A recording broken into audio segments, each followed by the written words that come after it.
પાલિકા કચેરીને લાગેલા તાળા વિપક્ષના સભ્યોએ આવી ખોલાવ્યા, અરજદારોને આપી સમજણ।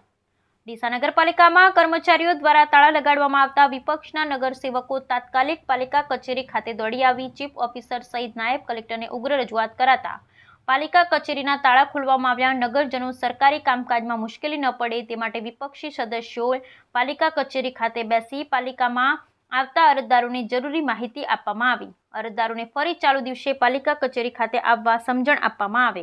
આજે અચાનક એવું જાણવા મળ્યું કે ડીસા નગરપાલિકામાં તાળા લગાવવામાં આવ્યા છે।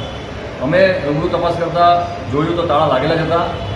પછી અમે ચીફ ઓફિસરને ફોન કર્યો કે આ તાળા કેમ લગાવ્યા છે, તો એમણે કીધું કે અમારા બધા કર્મચારીઓ હડતાલ ઉપર જતા રહ્યા છે।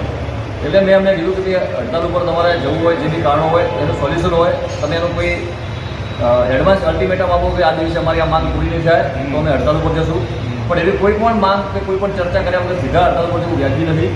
અમે અહીંયા પ્રાંત ઓફિસરશ્રીનો પણ સંપર્ક કર્યો, ચીફ ઓફિસરનો સંપર્ક કર્યો અને એમને કીધું કે ભાઈ જે સામાન્ય જરૂરિયાતો છે, દાખલો કાઢવો છે, આવકનો દાખલો કાઢવો છે, જન્મનો દાખલો છે, વ્યવસાય વેરો છે, એ ટેબલો અચાનક બંધ થાય, જેના કારણે ડીસાના નગરજનો અને દૂર દૂરથી આવનારા જન્મના દાખલા લેવાવાળા લોકો ખૂબ દુઃખી થાય છે।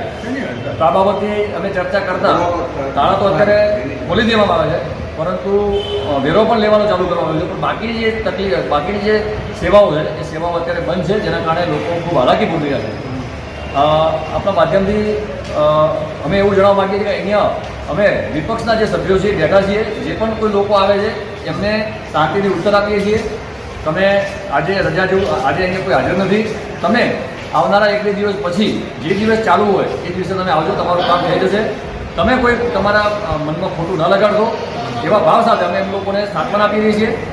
પણ જે પ્રમાણે આ અચાનક જતું રહેવું એ વસ્તુ વ્યાજબી નથી, તો અમે લોકોએ નક્કી કર્યું કે ભાઈ જે પણ કોઈ લોકો અરજદારો આવે છે એમને શાંતિથી સાંભળીએ અને એમને એક શાંતિથી સારો જવાબ